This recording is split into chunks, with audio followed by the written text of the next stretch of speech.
All characters and events are fictional. Any resemblance is coincidental.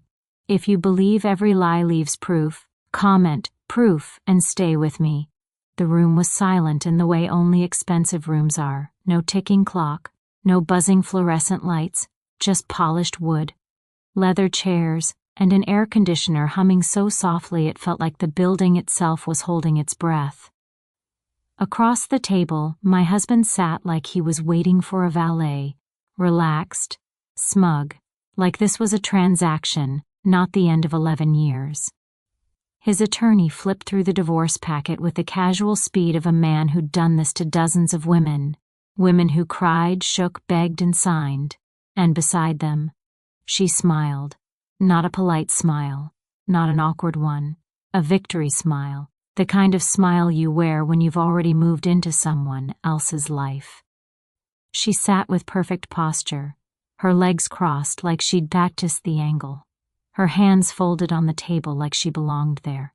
Her name was Lena, my husband's mistress, and she was smiling while I signed my own marriage away. I picked up the pen, my hands were steady, my face calm, and the confusion on Lena's face was almost beautiful, because she expected tears, or panic, or weakness.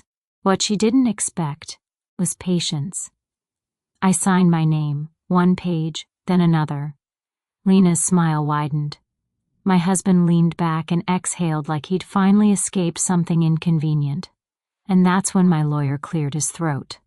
Not loudly, not dramatically, just enough to make the room turn its attention. Before we conclude, he said calmly, there's one document we need to enter into the record. He reached into his briefcase and pulled out one envelope, thick, sealed, official. The mistress let out a little laugh under her breath, until my lawyer placed it on the table and slid it, not to my husband, but to her. Her smile flickered. "What's that?" she asked. My lawyer didn't look at my husband. He looked straight at Lena and said one word, evidence, and Lena started screaming. Not because she was scared, because she finally realized she wasn't the winner, she was the sacrifice. My name is Ava Hart. I'm 36 years old, and for most of my life people described me using words that sounded nice, but always meant the same thing: reliable, easygoing, low maintenance, which is just a polite way of saying she won't fight back. I work in compliance, contracts, signatures, financial trails people hope no one will ever follow. And if my job taught me one thing, it's this: when someone rushes you to sign, they're hiding something. My husband knew what I did for a living, which made it almost fascinating, that he still believed I wouldn't notice, or worse, that he believed I'd notice and still do nothing. But here's what people don't understand about quiet women. We don't stay quiet because we're weak. We stay quiet because we're listening. We stay quiet because we're watching. And when the moment comes, we don't scream. We don't beg. We don't explode. We submit the evidence. Daniel Hart was the kind of man people trusted instantly. The type who shook hands firmly, remembered names, donated to charity, but made sure the camera caught it. He ran a small investment firm, not a giant company, but big enough to make him feel powerful. Big enough to make him believe rules were optional.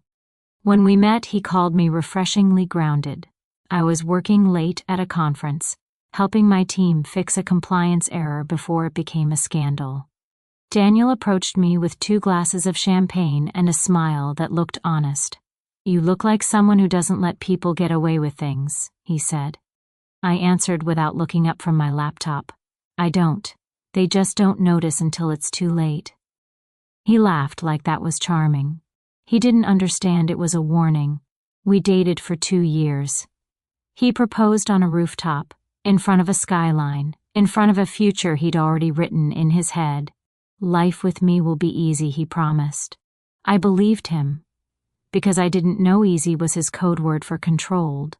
For the first few years, we were stable, not passionate, not dramatic, just safe and I liked safe. Then something shifted, not in one explosion. In 1,000 paper cuts. Daniel stopped asking my opinion. Daniel started correcting me in public softly, with a smile. Ava's just tired, he'd say. Or Ava overthinks, or Ava worries too much. Each comment gentle, each one shaving off a little credibility. He was building a narrative around me, a narrative where I was emotional, unreliable, a woman who couldn't be trusted to tell the truth.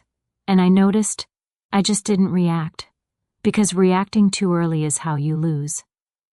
The first time I saw Lena, Daniel introduced her as someone from the office. You know the type. Perfect hair. Neutral clothes that somehow still scream confidence. Eyes that scan a room like they're counting exits. She shook my hand and held it half a second too long. I've heard so much about you, she said. I smiled back. I'm sure you have. Daniel laughed too loudly, like he was trying to cover something with noise. That was the moment I knew.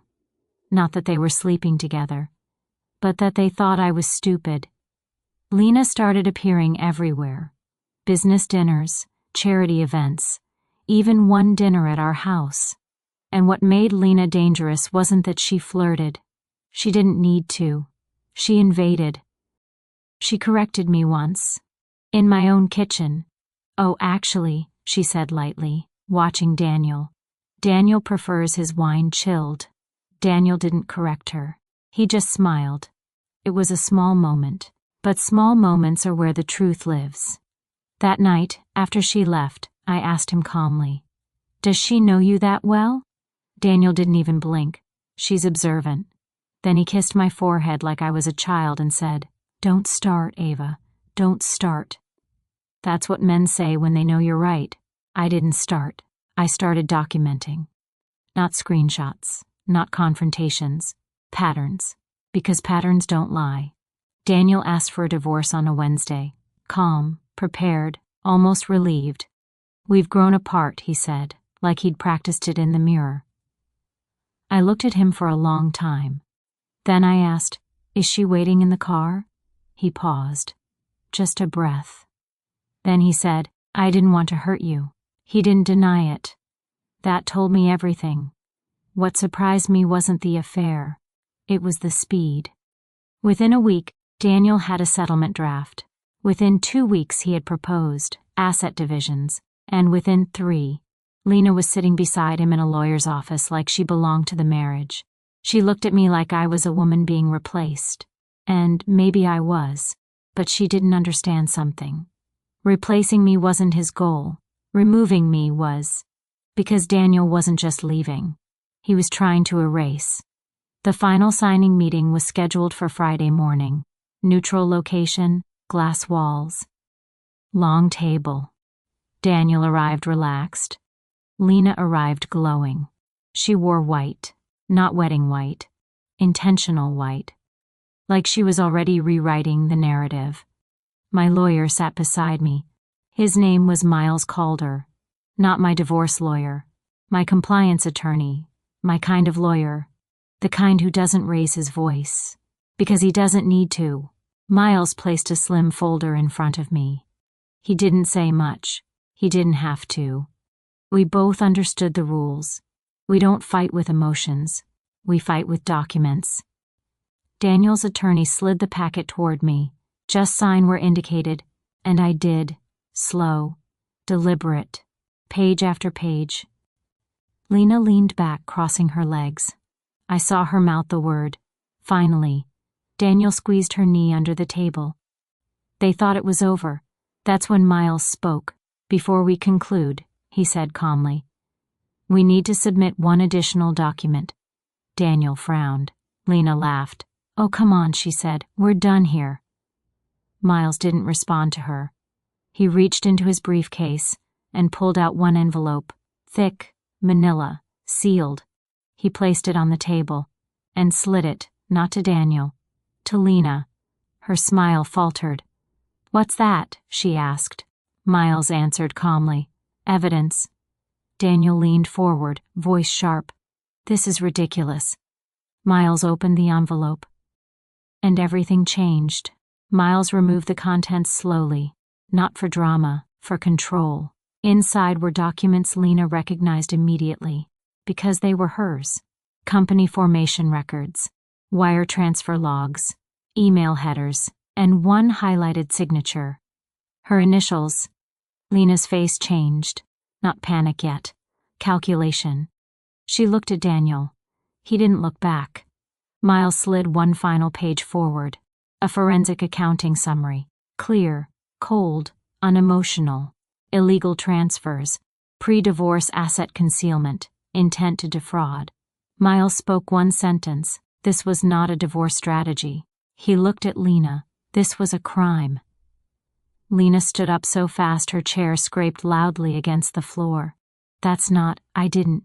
Her voice cracked.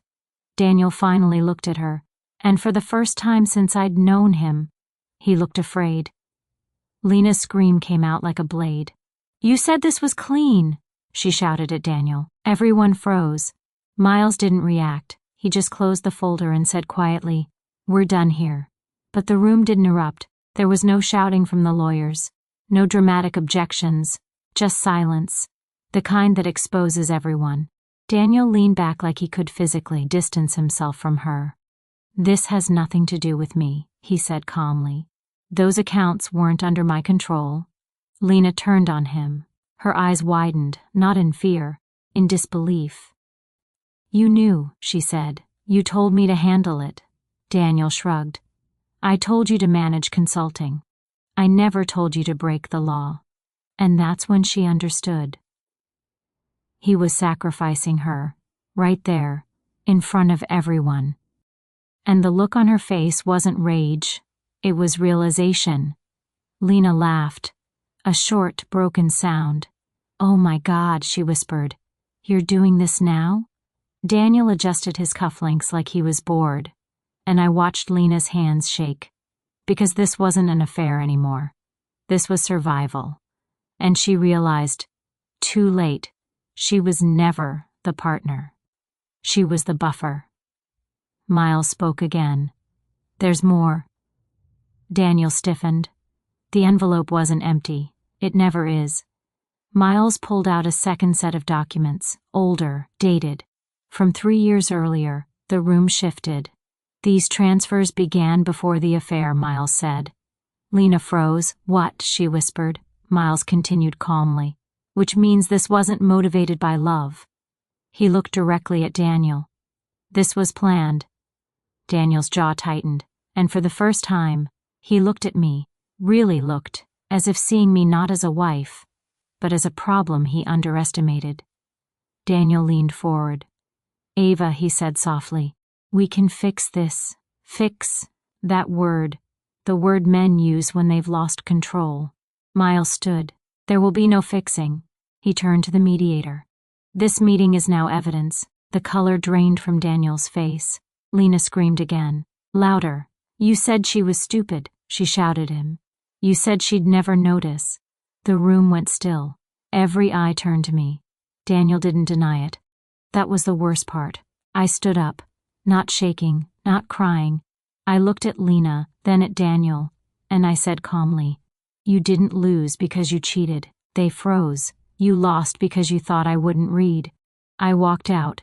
The hallway outside the conference room felt colder than the room itself. Daniel followed me, not running, trying to look calm.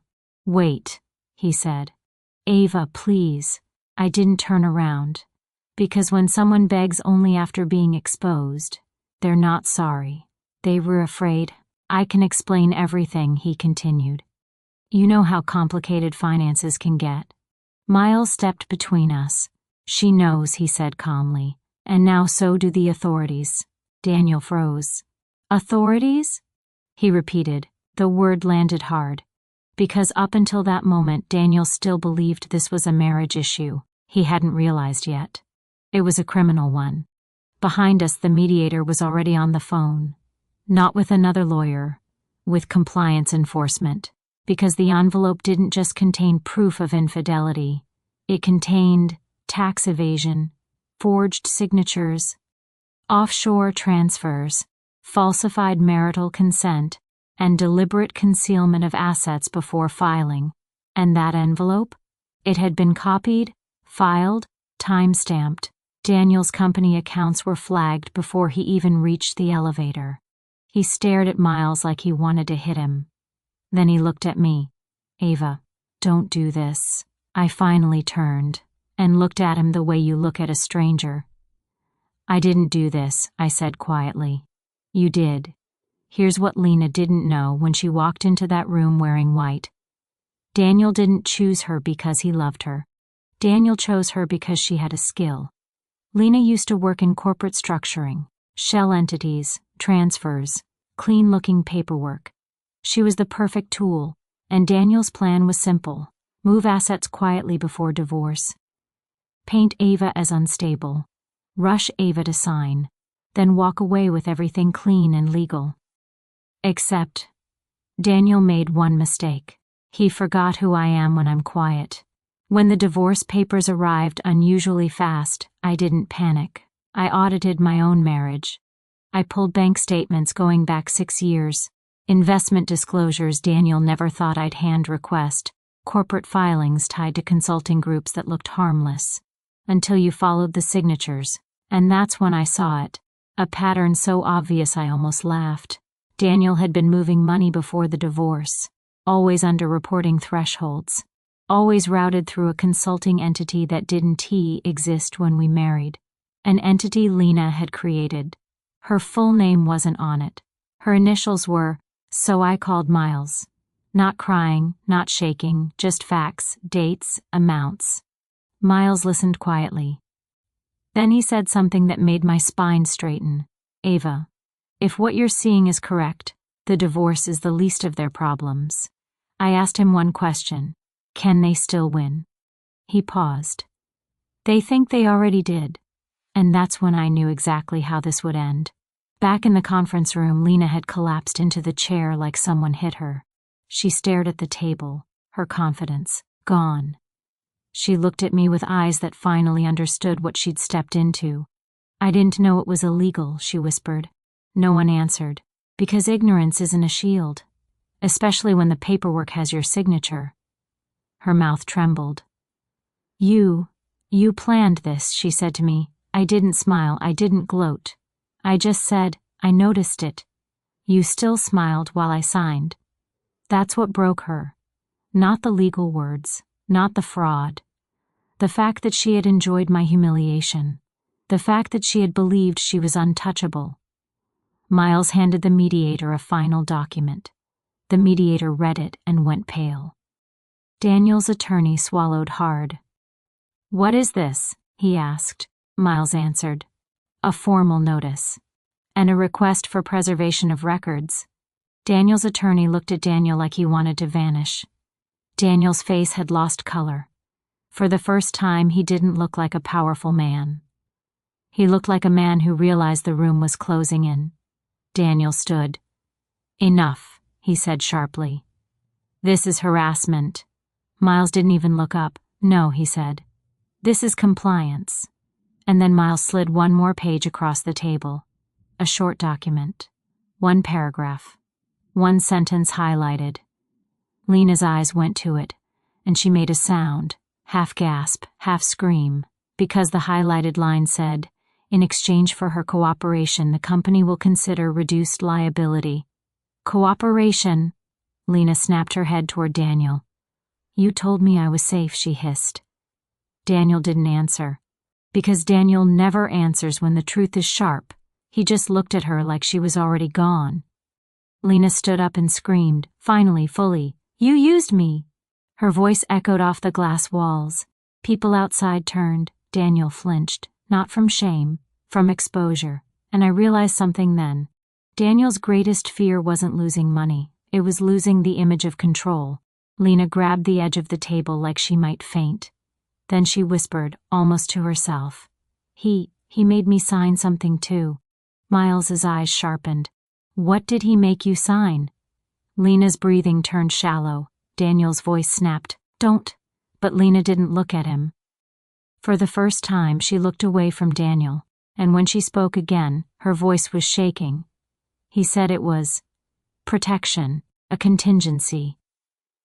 Miles turned his folder toward her. "Tell me the name of the document." Lena swallowed. "An indemnity agreement." And Miles's expression changed. Not surprised, satisfied. Because an indemnity agreement meant Daniel had tried to legally position Lena as the fall girl, which meant Daniel had planned this end long before it happened. Miles stood slowly. He looked at the mediator. "Please add that statement to the record." Daniel slammed his hand on the table. "Enough." His voice cracked, and that crack was the first time I'd heard the real Daniel in years. Not the polished investor, not the smiling husband, just a man realizing he couldn't charm his way out anymore. Miles spoke calmly, almost gently. "Mr. Hart, you just threatened a witness." Daniel's eyes widened. He froze. The room was dead silent, and in that silence, Lena finally understood who she had been sleeping beside. Not a lover, a predator. She stumbled back, covering her mouth, and she screamed again. But this time it wasn't anger, it was terror. The next 24 hours were quiet. Not peaceful, quiet like a storm moving in.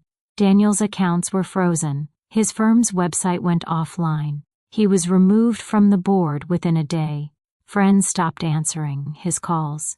Because people love power. But they love distance from scandal even more.